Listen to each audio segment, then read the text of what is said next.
హల్లెలూయా. మనము యేసు ప్రభు వారితో యుగ యుగములు జీవించి ఉండాలి. అది నిత్య జీవం. హల్లెలూయా. మరి అలాంటి ఒక పరిస్థితి నీకు నాకు కావాలా, మనందరికీ కావాలన్నట్టయితే మనం ఏం చేయాలంట? దేవుని వాక్య ప్రకారము జీవించాలి. హల్లెలూయా. ఎలా జీవించాలంటే దేవుని వాక్య ప్రకారం జీవించిన కాలములో, నీ జీవిత కాలములో నీ వాక్య ప్రకారం జీవించాలి. అది మరి మనల్ని నిత్య జీవితానికి తీసుకెళ్తుంది. అంతేకాదు మనం పరిశుద్ధులుగా జీవించాలా.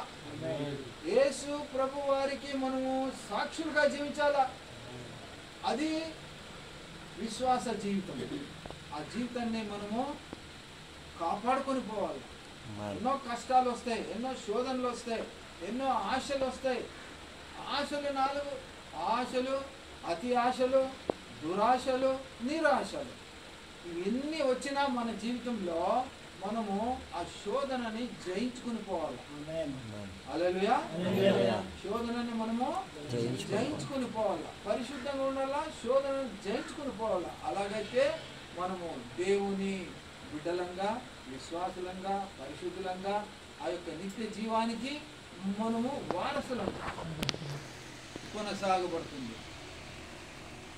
ఈరోజు దేవుని వాక్యంలో మనం ఇంతవరకు చూసుకున్నాము.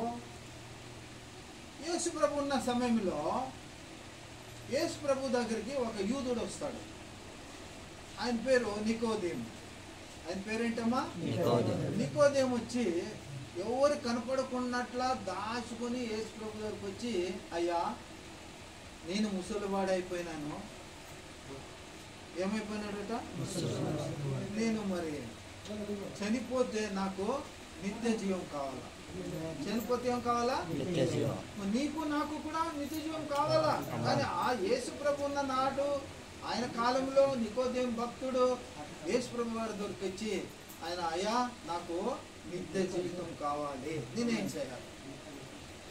నాకు అనంత జీవితం కావాలా, నేనేం చేయాలి అని అడిగినప్పుడు యేసు ప్రభు అడుగుతాడు, నువ్వు రక్షణ పొందుకున్నావా? ఏం పొందుకోవాలా? రక్షణ పొందుకోవాలా. రక్షణ అంటే ఏంటి? రక్షణ అంటే బైబిల్ ప్రకారము నీ పాప క్షమాపణ పొందుకోవాలా ప్రభువులో. పుట్టిన నాటి నుండి 2 రకాల పాపాల నుండి నువ్వు బయటకు రావాలా. ఒకటి కర్మ పాపము, రెండవది జన్మ పాపం. అంటే మొదటిగా జన్మ పాపమే అనుకోండి, రెండోది కర్మ పాపం. జీవించిన కాలంలో నీ శరీర కార్యముల నుండి, నీ నుండి జరిగినటువంటి పాప కార్యాలు ఏముండవు, అవన్నీ నువ్వు లెక్క ఒప్పుజెప్పాలా. ఇంకోటి తల్లి గర్భంలో జన్మించిన వెంటనే నువ్వు పాపివి. ఎలాగంటే నీవు పుట్టినది ఆదాము యొక్క సంతతిలో ప్రవహిస్తున్నటువంటి పాప రక్తములో. హల్లెలూయా. ప్రతి వారు కూడా పాపినే, జన్మ పాపి. జన్మముతో పాపి అని పిలువబడుతున్నటువంటి నీవు, నేను, మనందరికీ ఇది ఒక గుణపాఠం. ఎలాగా యేసు ప్రభు వారి దగ్గర ఆయన నికోదేముతో సంభాషణ జరిగింది. యేసు ప్రభు అంటున్నారు, నీవు రక్షణ పొందుకున్నావా అంటే పునరుజ్జీవనం కావాలా, పునర్జన్మం కావాలా. హల్లెలూయా. పునర్జన్మం కావాలండి. పునర్జన్మం అంటే మరి ఒకసారి పుట్టాలా. ఆయనకు ఒక డౌట్ వస్తుంది, నేను మళ్ళీ ఎట్లా పుట్టగలనయ్యా? నా తల్లి గర్భంలో నేను ఎలా పోదును, మళ్ళా నేను ఎలా పుట్టుదును, నేను ఎలా జన్మించుతాను? ఎలా జన్మిస్తారు మరి? అది కుదరదు, కానిది అసాధ్యమైనది. కానీ ప్రభువారి యొక్క మాటలో ఆధ్యాత్మిక అర్థాలు ఉన్నాయండి.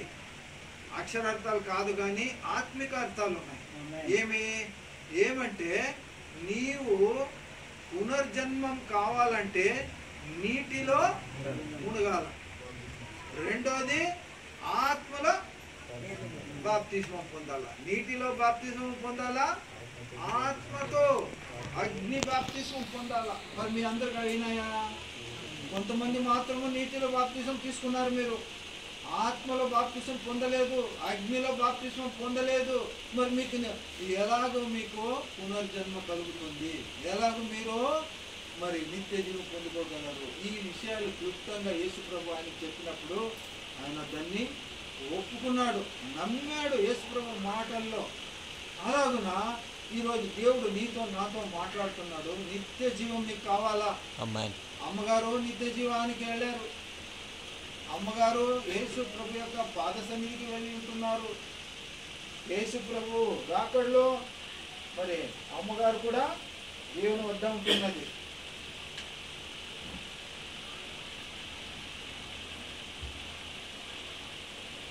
హల్లెలూయా. కాబట్టి ఈరోజు దేవుని వాక్యంలో మనము చూసుకుందామండి. మనము ఒక వాక్యం తీసుకుందామండి. ఆదికాండము 2వ అధ్యాయము 7వ వచనం.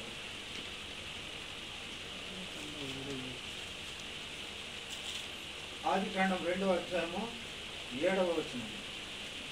ಈಗಿರಲು ಯೆಹೋವ ದೇವರು ನೆಲದ ಮಣ್ಣಿನಿಂದ ಮನುಷ್ಯನನ್ನು ರೂಪಿಸಿ ಅವನ ಮೂಗಿನಲ್ಲಿ ಜೀವ ಶ್ವಾಸವನ್ನು ಊದಿದನು. ಆಗ ಮನುಷ್ಯನು ಬದುಕುವ ಪ್ರಾಣಿಯಾದನು. దేవుడైన యెహోవా నేల మట్టితో నరుని నిర్మించి వాని నాసికా రంధ్రములలో జీవవాయువు ఊదగా, వాని నాసికా రంధ్రం అంటే ముక్కు, ముక్కులో ఆయన వాయువు అంటే గాలి ఊదగా నరుడు జీవ ఆత్మ ఆయను. నరుడు ఏమైనాడంటమ్మా? జీవాత్మ అయినాడు. ఇప్పుడు మనం వాక్యంలో సెలవిస్తుంది, వాక్యం చెబుతుంది, మనిషి 3 భాగాలుగా విభజింపబడి కూడినప్పుడు మనిషి అవుతాడు. ప్రాణ, ఆత్మ, శరీరం. ఇప్పుడు మనకు శరీరం వచ్చింది. ఎట్లా వచ్చిందంటే దేవుడు నేల మట్టితో మనుషుల్ని నిర్మించి, ఒక బొమ్మ లాంటి ఒక మనిషిని నిర్మించి, అది చలనం లేదు, వలనం లేదు. దాని నాసిక రంధ్రంలో ఆయన వాయువు ఊదగా ఏమైందట? ఇప్పుడు మనిషికి ఆత్మ ఎక్కడి నుంచి వచ్చిందండి? దేవుడిచ్చిన వరము, దేవుడిచ్చిన ఒక ఆ యొక్క కృప.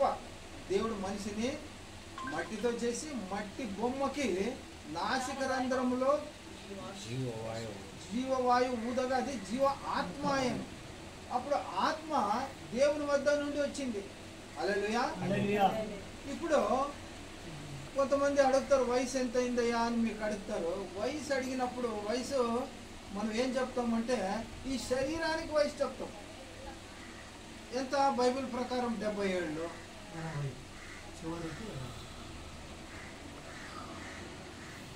అధిక బలం ఉన్నట్టయితే 80 ఏళ్ళు. అయినా ఆయాసమే ప్రయాసం కదా, మనందరికి తెలుసు వాక్యాలు.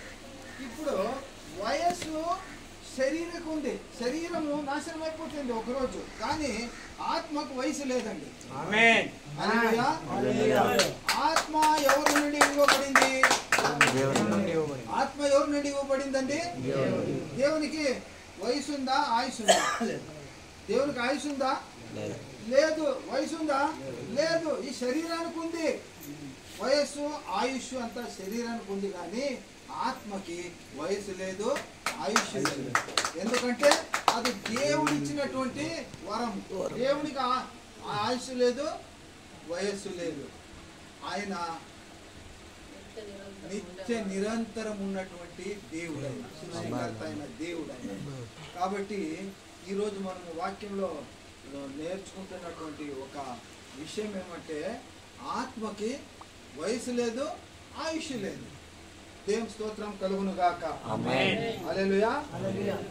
మరి ఈ ఆత్మ దేవుని వద్దకు వెళ్ళిపోవాలా, ఇక్కడ ఉండేటట్లు లేదు. అది దేవుని వద్దకు వెళ్ళిపోవాలా. దేవుని వాక్యంలో సెలవిస్తుంది దేవుని వద్దకు వెళుతుంది అని. మనమంటే చాలదు, దేవుని వాక్యం చెప్పాలి. దేవుని వాక్యం ఏం చెప్తుంది మనం చూసుకుందాము. కీర్తనలో 9వ అధ్యాయము 3-4 వచనాలు. ఆత్మ తిరిగి పోవాలంట. ఈ లోకంలో ఉండేటట్లు లేదు. అది దేవుడు ఇచ్చింది, అది దేవుని వద్దకు వెళ్ళిపోవాలి. అది ನನ್ನ ಹಗೆಗಳು ನಿನ್ನ ಎದುರಿನಿಂದ ಹಿಂದಿರುಗಿ ಎಡವಿ ಬಿದ್ದು ಆದರಲ್ಲ. ನನ್ನ ವ್ಯಾಜ್ಯದಲ್ಲಿ ನೀನು ನ್ಯಾಯವನ್ನು ಸ್ಥಾಪಿಸಿದ್ದಿ. ನೀನು ಆಸನರೊಡನಾಗಿ ನೀತಿಯಿಂದ ನ್ಯಾಯವನ್ನು ನಿರ್ಣಯಿಸುತ್ತಿ. చాలు తెలుగు. నీవు నా పక్షమున వాద్యమాడి నాకు న్యాయం తీర్చుమన్నావు. నీవు సింహాసనాసీనుడవై న్యాయమును బట్టి తీర్పు తీర్చుచున్నావు. కాబట్టి నా శత్రువులు వెనుకకు మళ్ళుదురు. నీ సన్నిధిని వారు జోగిపడి నశించుదురు. నీవు అన్ని జనులను గద్దించి ఉన్నావు, దుష్టుల్ని నశింపజేసి ఉన్నావు. వారి పేరు ఎన్నటికీ ఉండకుండా తుడిపిపెట్టి ఉన్నావు. ప్రసంగి 12:7. ప్రసంగి 12:7.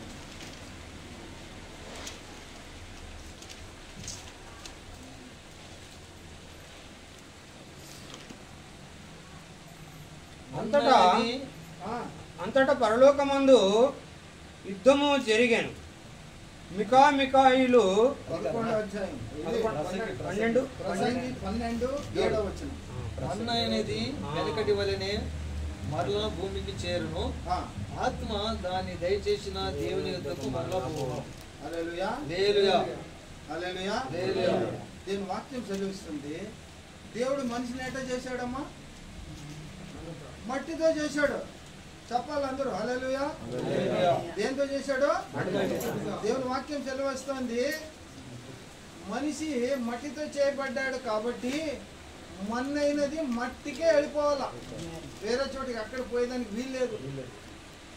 ఇప్పుడు విధి అంటే మీకు తెలుసా? విధి అంటే ఏంటి? ఏం జరగాలో అది జరిగేదాన్ని విధి అనేది. ఎవడో చనిపోయినాడు, ఏం చేస్తామని విధి అట్లా రాయబడింది అంటారు. అంటే దేవుడు ఏం రాసింటే అదే జరుగుతుంది. దేవును ఇప్పుడు మేము 14 ఏళ్ళు చదివినామనుకోండి, నేర్చుకున్నది 2 విషయాలు. ఏంటి? ఒకటి దేవుని ప్రణాళిక, రెండవది దేవుని చిత్తం. ఒకటోది ఏమట? దేవుని ప్రణాళిక. ఇంగ్లీష్ లో ఏమంటారంటే God's plan and God's will. God's plan ఏం జరుగుతుందంట? దేవుని చిత్తమే జరుగుతుంది. ఇక్కడ ఏం చెప్పబడిందంటే ఏం జరగాలో అది జరిగితేనే అది విధి, అది దేవుని చిత్తం. కాబట్టి ఇక్కడ మరి మట్టితో చేయబడింది మట్టికి వెళ్ళిపోవాలా, అది దేవుని చిత్తం, దేవుని ప్రణాళిక. సరే, ఈ శరీరం మట్టితో చేసింది కాబట్టి మట్టికి వెళ్ళిపోతుంది. మళ్ళీ ఇంకోటి మిగిలింది కదా, ఏంటది? ఆత్మ. ఆ ఆత్మ ఎవరి నుంచి ఇవ్వబడింది? అది మనం ఆదికాండంలో మనం చూసుకున్నాం కదా, నాసిక రంధ్రంలో ఆయన జీవవాయువు ఊదగా అది జీవాత్మ. ఆ ఆత్మ ఎవరు ఇవ్వబడింది? దేవుడు ఇవ్వబడింది. ఇప్పుడు మనిషికి ప్రాణం అంటే ఏమంటే ఇది, మరణం అంటే ఏంటి? మరణం అంటే ఆత్మ ఈ శరీరమును వదిలి వెళ్ళేదే మరణం అని పిలుస్తారు. మరణం అంటే ఏంటంటమ్మా? బాగా అర్థం చేసుకోండి. మనిషి మట్టితో చేయబడినటువంటి ఒక శరీరం ఇది. ఈ శరీరం నుండి ఆత్మ బయటికి వెళ్ళిపోవడము, వేరు కావడము, అది మరణం. మరణం అంటే ఏంటి? ఆత్మ శరీరాన్ని వదిలి వెళ్ళడము. మరణం అంటే ఏంటి? చెప్పాలా? అర్థమైందా లేదా? ఇప్పుడు దేవుడు మనకు ఆత్మ ఇచ్చాడా? ఆయన వాయువు ఊదగా మన లోపల జీవాత్మ వచ్చింది, ఆత్మ ఉంది ఇప్పుడు లోపల. మరణం అంటే ఏమంటే ఈ ఆత్మ ఈ శరీరాన్ని వదిలి బయటికి పోవడం. మరణం అంటే ఏంటి? ఆత్మ శరీరాన్ని వదిలి బయటికి పోవడం. ఎక్కడ పోతుంది? దేవుని దగ్గర. అందరి ఆత్మలు దేవుని దగ్గర పోదండి, పోదు. ప్రియ దేవుని బిడ్డలారా, ఆత్మ ఎక్కడికి పోతుందంటే దేవుని వద్దకు పోతుందంటే, ఎవరి ఆత్మ దేవుని దగ్గరికి పోతుందంటే ఎవరైతే యేసుక్రీస్తు వారు దేవుడు, నిజమైన దేవుడు, సత్యమైన దేవుడు, రక్షకుడు, లోకరక్షకుడు అని ఎవరైతే నమ్మి ఉంటారో వారి యొక్క ఆత్మ, వారు మరణం పొందినప్పుడు ఆ శరీరాన్ని వదిలి వారి ఆత్మ దేవుని వద్దకు వెళ్తారు. మరి యేసు ప్రభుని నిజమైన దేవుడని నమ్మక విరోధించిన వారు, వ్యతిరేకించిన వారు, దేవుని నమ్మకుండా ఉన్నవారు, వారు చనిపోయినట్లయితే వాళ్ళ ఆత్మ ఎక్కడ పోతుంది? ఎక్కడ పోతుంది? ఎక్కడ పోతుంది అంటే ఆకాశ మండలంలో సంచరిస్తూ ఉంటుంది. హల్లెలూయా. ఎక్కడ సంచరిస్తుందండి? ఆకాశ మండలంలో సంచరిస్తూ ఉంటుంది. దేవుని దగ్గర ఉండదు. ప్రియా, ఇంకా దేవుని నమ్మని వారు ఎవరైనా ఉన్నట్టయితే బాగా అర్థం చేసుకోండి. నీ ఆత్మని నీవు కాపాడుకోవాలి ఈరోజు. హల్లెలూయా. మీ ఆత్మను మీరు కాపాడుకోవాలా. మన ఆత్మ ఎక్కడికి పోవాలి? ఇప్పుడు యేసు ప్రభు యొక్క పాద సన్నిధికి పోవాలా. హల్లెలూయా. హల్లెలూయా.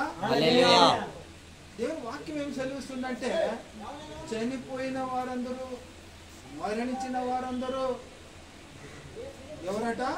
చనిపోయిన వారు అంటే మరణించిన వారు, ఆత్మ ఆ శరీరాన్ని వదిలిన వారు. హల్లెలూయా. దేవుని స్తోత్రం కలుగును గాక. మరి ఆ ఆత్మ దేవుని సన్నిధికి వెళ్ళాలంటే మనము ఈ వాక్యాన్ని బాగా అర్థం చేసుకోవాలండి. దేవుని వాక్యం సెలవిస్తుంది. మరి యేసు ప్రభు వారు కూడా ఈ ఆత్మని దేవునికి అప్పచెప్పాడండి.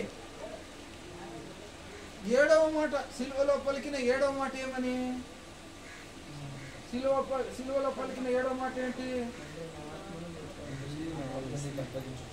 తండ్రి, నా ఆత్మను నీకు అప్పగించుచున్నాను.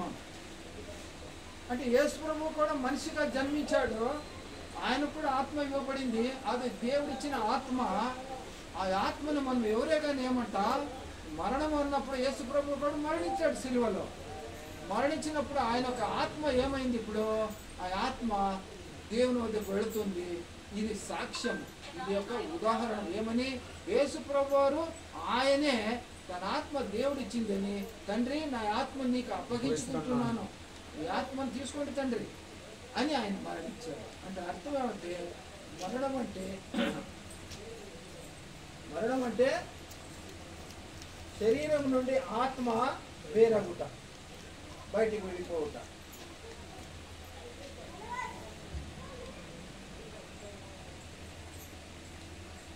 ప్రియా దేవుని సంగమా, దేవుడు ఈరోజు మీతో నాతో మాట్లాడుతూ ఉన్నాడు. దేవుడు ఇచ్చిన ఆత్మను మరలా దేవుని వద్దకే అది వెళ్ళిపోతుంది, మనం తెలుసుకోవాలా. దేవుడు పరిశుద్ధుడు. పరిశుద్ధుని వద్దకు పోవాలంటే మనం కూడా పరిశుద్ధులుగా ఉండాలా. మన ఆత్మ మరి పరిశుద్ధ ఆత్మ సహాయంతో యేసు ప్రభులో అది చేరాల, ఆయన వద్దకు వెళ్ళాలా. కాబట్టి ఆత్మ వేరు, శరీరం వేరు.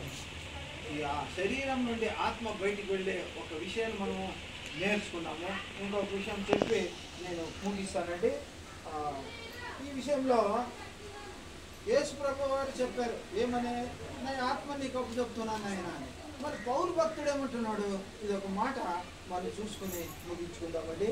1వ తెస్సలోనిక 4వ అధ్యాయము 13 నుండి 18.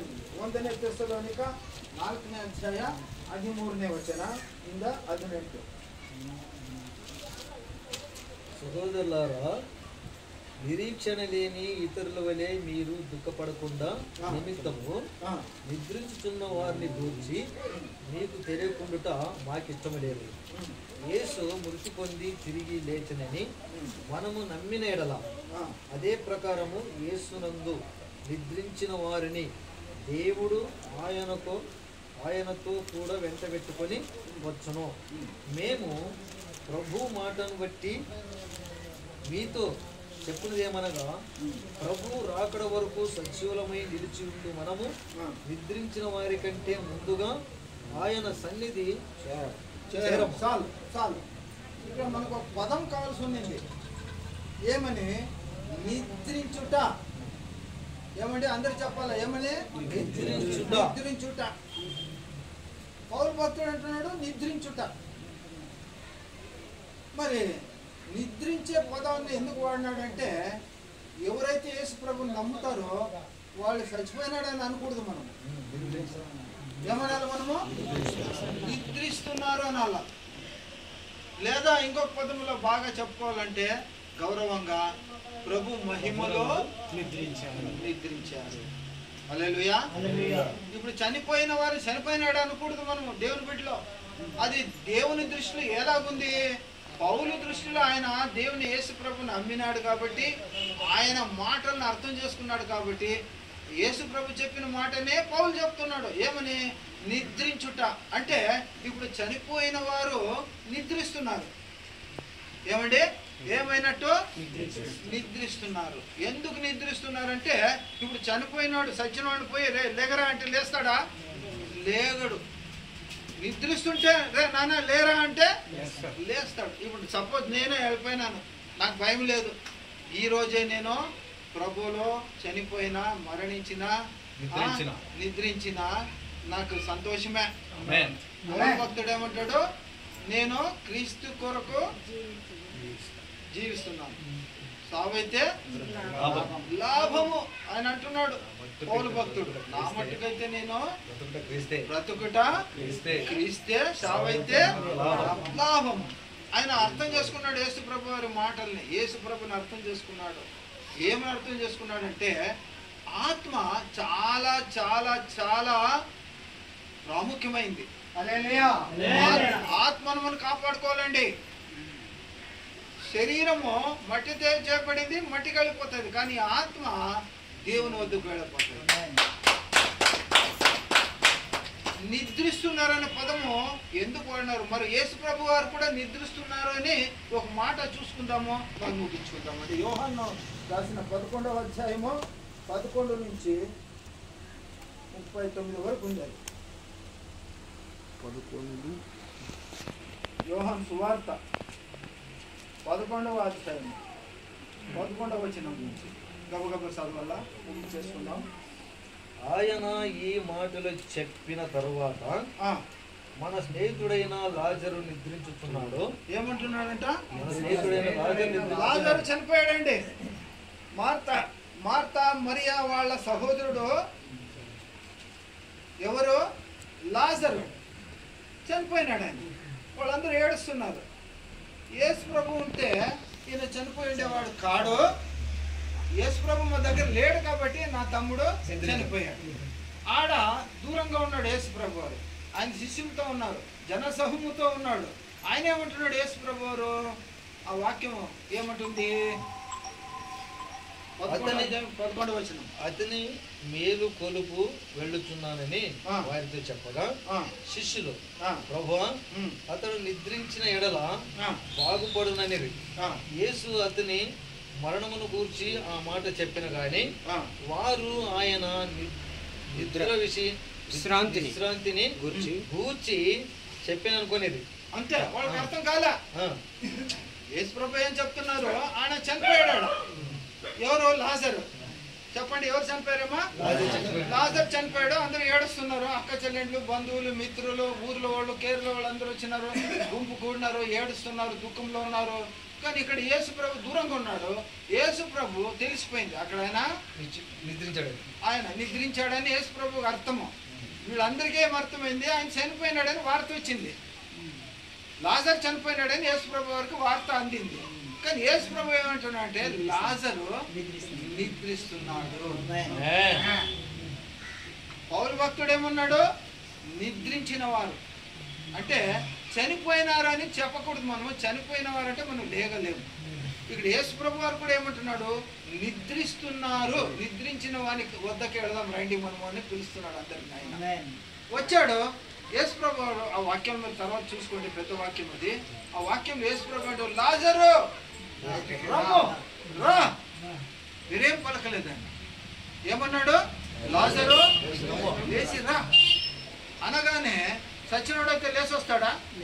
లేదు, ఆయన లేచి వచ్చాడు. కట్టిన కట్లు విప్పుకుని ఆయన లేచి వచ్చాడు. నార పట్టలతో కట్టబడిన లాజరు లేచి వచ్చాడు. లేచి వచ్చాడు. నీవు నమ్మితే నీవు కూడా లేచి వస్తావు. నేను నమ్మితే నేను కూడా లేచి వస్తాను.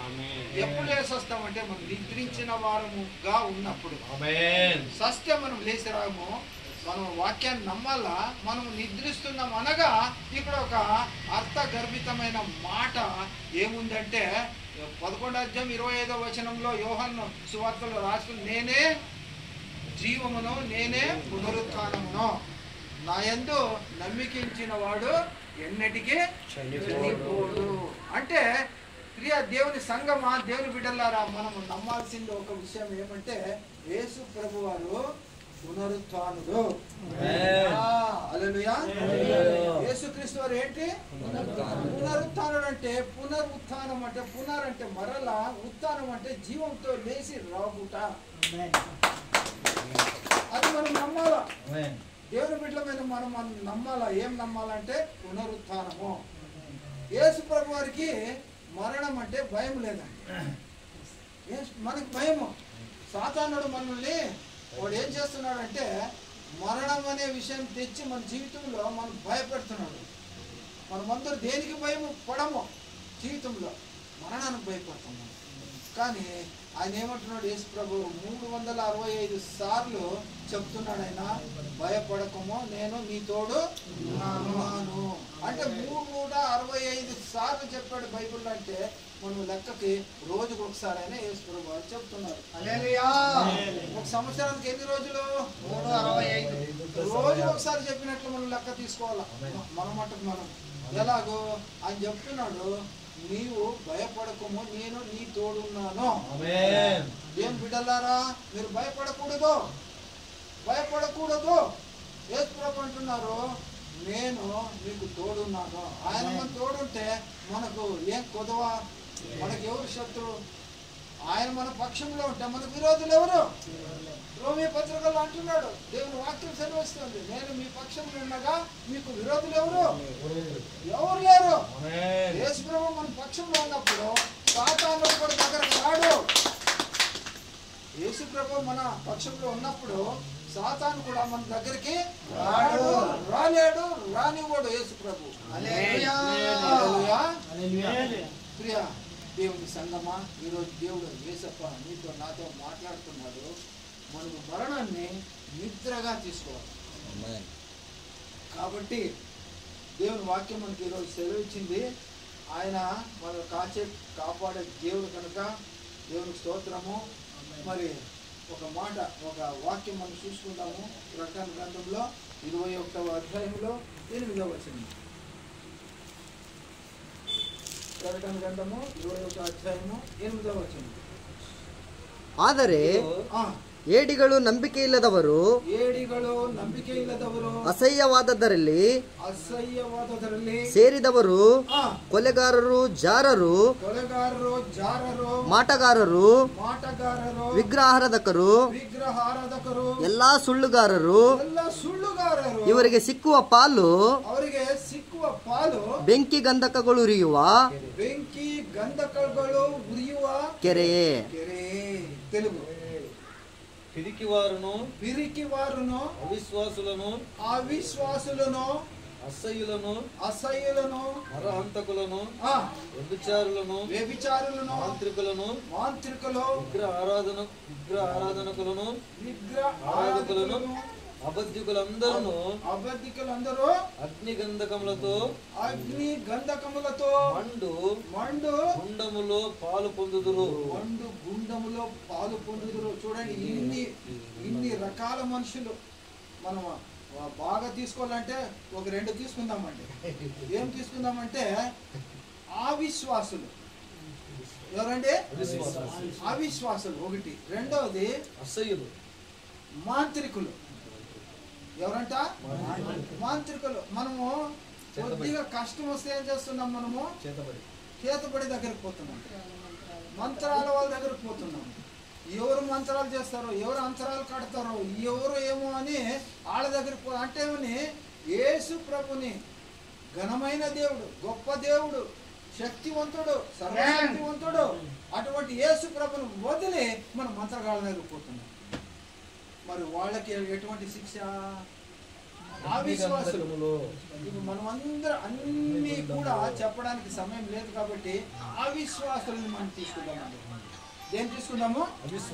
అవిశ్వాసం తీసుకుందాము. నీలో ఎంత విశ్వాసం ఉంది? నీలో ఎంత విశ్వాసం ఉంది? మీ అందరిలో ఎంత విశ్వాసం ఉంది? విశ్వాసమును మీరు కాపాడుకుంటున్నారా? విశ్వాసం మీరు కాపాడుకుంటున్నారా? లేదు. మీరు విశ్వాసాన్ని కాపాడుకోవటం లేదు. అనేక మంది దేవుని బిడ్డలు ఈరోజు మనం చూస్తున్నాము దేవుని రాజ్యంలో. ఇక్కడ విశ్వాసాన్ని కాపాడుకుంటా లేదు. పౌలు భక్తుడు ఏమంటున్నాడు? నేను మంచి పరుగు పోరాడి తిని పరిగి తిని తుది ముట్టి తిని నా విశ్వాసమును నేను కాపాడుకుంటుని. హల్లెలూయా, హల్లెలూయా. పౌలు భక్తుడు హింసకుడు, పౌలు భక్తుడు అధికారి, గొప్ప అధికారి, బలవంతుడు. ఆయన మాటకు అడ్డు లేదు. దేవుని బిడ్డలంటే శిక్షించేవాడు, కొట్టేవాడు, చంపేవాడు. అటువంటి పౌలు భక్తుడు యేసు ప్రభువుని నమ్మాడు. ఆయన అంటున్నాడు, యేసు ప్రభులో నేను విశ్వాసం ఉంచాను. హల్లెలూయా. ఏముంచాడట? నీవు యేసు ప్రభులో విశ్వాసం ఉంచుతున్నావా? లేదు. పౌలు భక్తుడు అంటున్నాడు, నేను మంచి పరుగు పరిగి తిని తుది ముట్టి తిని. ఎక్కడ ముట్టినాడంట? ఇప్పుడు పందాలు వదులుతారండి పిల్లలకి. రేపు పరిగెత్తితే నువ్వు ఫస్ట్ ప్రైజ్ ఇస్తాను రా అని వదిలితే వాడు పరిగెత్తి బెళ్ళరికే పరిగెత్తిపోతాడా? లేదు కదా. వాడికి ఒక అంత ఇస్తాడు కదా, ఇక్కడ వరకు పరిగెత్తారా నాయన అని. అట్లా మన పౌలు భక్తునికి ఆయన ఏం చెప్తున్నాడంటే, సేవా జీవితంలో ప్రియ దేవుని బిడ్డలారా, వస్తున్నాం వెళ్తున్నాం, చర్చికి వస్తున్నాం వెళ్తున్నాం, అంతే మన జీవితం. కానీ ఎవరైతే సువార్త సేవ చేస్తారో వాళ్ళంటే తండ్రి అయిన దేవునికి ఇష్టం. హల్లెలూయా. ಮತ್ತೆ ನೀವು ಸುವಾರ್ತೆ ಮಾಡ್ತಾ ಇದ್ದೀರಾ? ಒಂದು ಆತ್ಮನನ್ನು ಒಂದು ಸಾರಾದರೂ ಚರ್ಚಿಗೆ ತಂದಿರಾ? ನೀವು ಇರೋ ಆತ್ಮಗಳನ್ನ ವಾಪಸ್ ಕಳಿಸ್ತಾ ಇದ್ದೀರಿ, ಕಳ್ಕೊಳ್ತಾ ಇದ್ದೀರಿ, ನೀವು ಹಾಳು ಮಾಡ್ತಾ ಇದ್ದೀರಿ ದೇವರ ರಾಜ್ಯವನ್ನು. ಪ್ರಿಯ ದೇವರ ಸಭೆಯೇ ದೇವರ ಮಕ್ಕಳ ಮಧ್ಯೆ ದೇವರು ಮಾತಾಡ್ತಾ ಇದ್ದಾನೆ. ಇವತ್ತು ನೀವು ನಿಮ್ಮ ವಿಶ್ವಾಸವನ್ನ ಕಾಪಾಡಿಕೊಳ್ಳಬೇಕು. ಪೌಲ್ ಭಕ್ತನ ಹೇಳ್ತಾ ಇದ್ದಾನೆ, ನನ್ನ ವಿಶ್ವಾಸವನ್ನು ನಾನು ಕಾಪಾಡಿಕೊಂಡಿದ್ದೀನಿ. ಎಲ್ಲಿವರೆಗೆ? ನಮ್ಮ ಕೊನೆ ಶ್ವಾಸ ಇರುವಂತವರೆಗೂ. ಹಲ್ಲೆಲೂಯಾ. ఎంతవరకు? కొన శ్వాస ఉన్నంత వరకు, కొన ఊపిరి ఉన్నంత వరకు మన విశ్వాసాన్ని మనం ఏం చేసుకోవాలంటే కాపాడుకోవాలి. తల్లిగారు తన విశ్వాసాన్ని కాపాడుకున్నది. మరి ఆమె ధన్యురాలు. ఎట్లా ధన్యురాలు అంటారు చెప్పండి ఒక మాట. ఆమె గర్భంలో ఒక సేవకునికి జన్మమిచ్చింది. మరి మీరు ఎంతమంది మీ గర్భంలో మీ యొక్క సంతానాన్ని సేవకులుగా చేశారు? లేదు, చేయలేదు. మరి మీకు ధన్యత ఎక్కడి నుంచి వస్తుంది? చేయలేదనుకోండి, కాలేదనుకోండి, కానీ ఇప్పుడు చేయండి. ಇವಾಗ ಮಾಡ್ರಿ. ಆ ತಾಯಿ ಗರ್ಭದಲ್ಲಿ ಸತ್ಯಪ್ಪನನ್ನ ಜನ್ಮ ಕೊಟ್ಟಿದ್ದ ಆ ಮಗ ಒಬ್ಬ ದೈವ ಸೇವಕನಾದನು, ಸುವಾರ್ತಿಕನಾದನು, ಸೇವಕನಾದನು, ಸೇವೆ ಮಾಡುವಂತ ಮಗನಾದನು. ಹಾಗಾಗಿ ಆ ತಾಯಿ ಜನ್ಮ, ಆ ತಾಯಿ ಗರ್ಭ ಮತ್ತೆ దీనತೆಯಿದ್ದಳು ధన్యరాదಳು. హల్లెలూయా. ఏమైంది ఆమె? ధన్యరాలు. మరి మీలో కూడా మీకు ఎంతో మంది, మీరు అందరూ కూడా ఎంతో మంది జన్మం ఇచ్చారు. మరి మీ సంతానము దేవుని సేవ చేస్తున్నారా? ఒకసారి పరీక్షించుకోండి. నేను ఒక మాట సగర్వంగా చెప్తానండి, ಒಂದು ಮಾತು ಗರ್ವದಿಂದ ಹೇಳ್ತೀನಿ ನಾನು. ಪುಷ್ಪಮ್ಮ ಧನ್ಯತೆಯನ್ನು ಹೊಂದಿಕೊಂಡಿದ್ದಾರೆ. ಯಾಕಂದ್ರೆ ಇಬ್ಬರು ಗಂಡು ಮಕ್ಕಳು, ಒಬ್ಬನು ಸೇವಕನಾಗಿದ್ದಾರೆ. ಹಲ್ಲೆಲೂಯಾ. ನಿಮ್ಮನ್ನು ನೀವು ಎದೆ ಮುಟ್ಟಿ ನೀವು ಪರೀಕ್ಷಿಸಿಕೊಳ್ಳಿ. ನಿಮ್ಮ ಸಂತಾನವನ್ನು ದೇವರ ಸೇವೆಗಾಗಿ ಒಪ್ಪಿಸಿದಿರಾ? ದೇವರ ಸೇವೆ ಮಾಡಲಿಕ್ಕಾಗಿ ತಯಾರು ಮಾಡಿದ್ದೀರಾ? ಹಾಗಾದರೆ ಇಲ್ಲದಿದ್ದರೆ ಇವತ್ತು ದೇವರ ಮುಂದೆ ನೀವು ಅರಿಕೆ ಹೊತ್ಕೊಳ್ಳಿ. ನನ್ನ ಗರ್ಭದಲ್ಲಿ ಹುಟ್ಟಿದ ಮಕ್ಕಳು ಒಬ್ಬರನ್ನಾದ್ರೂ ನನ್ನ ಸೇವಕನನ್ನಾಗಿ ನಾನು ಮಾಡ್ತೀನಿ ಅಂತ ಹೇಳಿ. ಹಾಗಾಗಿ ದೇವರು ಇವತ್ತು ನನ್ನ ಜೊತೆ ಮಾತಾಡ್ಲಿಕ್ಕೆ ಸಿದ್ಧನಾಗಿದ್ದಾನೆ. ನಿಮ್ಗೆ ಬೇಕಾದ ಸಹಾಯಗಳನ್ನು ಆತನು ಒದಗಿಸಿ ಕೊಡ್ತಾನೆ. ಕೇವಲ ನಿನ್ನ ಮನಸ್ಸು ಮಾಡಬೇಕು. ಏನಂತ? ದೇವರ ರಾಜ್ಯಕ್ಕಾಗಿ, ದೇವರ ನೀತಿಗಾಗಿ ತಾವು ಕಾಪಾಡಬೇಕು. ಮೊದಲು ಅಂತ ಆ ವಾಕ್ಯದಲ್ಲಿ ಮೊದಲು ಅನ್ನೋ ಪದ ಬರ್ತದೆ. మొదట తెలుగు, మొదట దేవుని రాజ్యం కొరకు, నీతి కొరకు మనము సేవ చేస్తాం. అలాగైతే లోకంలో నీకేం కావాలో అవన్నీ నీకు ఇవ్వబడుతుంది. హల్లెలూయా. ಇವತ್ತು ತಾಯಿ ಬಗ್ಗೆ ನಾವು ಮಾತಾಡ್ಕೊಂಡಿದ್ವಿ, ದೇವರ ವಾಕ್ಯಗಳನ್ನು ಮಾತಾಡ್ಕೊಂಡಿದ್ವಿ. ದೇವರ ವಾಕ್ಯದಲ್ಲಿ ನಿನ್ನ ಜೊತೆ ನನ್ನ ಜೊತೆ ಮಾತಾಡಿದ ಆ ತಾಯಿ ಸತ್ತಿಲ್ಲ, ಆ ತಾಯಿ ನಿದ್ರಿಸ್ತಾ ಇದ್ದಾಳೆ. ಆ ಭಾಗ್ಯ ಆ ತಾಯಿ ಹೊಂದ್ಕೊಂಡಿದ್ದಾಳೆ. ಅಂತ ಭಾಗ್ಯ ನಮ್ಮೆಲ್ಲರಿಗೂ ದೇವರು ಕೊಡಲಿ. ಅಂತ ಭಾಗ್ಯ ನಮ್ಮೆಲ್ಲರಿಗೂ ದೇವರು ಸಿಗಲಿ. ದೇವರು ಈ ಸ್ವಲ್ಪ ಮಾತುಗಳನ್ನು ಆಶೀರ್ವದಿಸಿ ದೀವಿಸಲಿ ಆಮೆನ್. ಯೇಸುವಿನ ನಾಮದಲ್ಲಿ ಆಮೆನ್. ಎಲ್ಲರಿಗೂ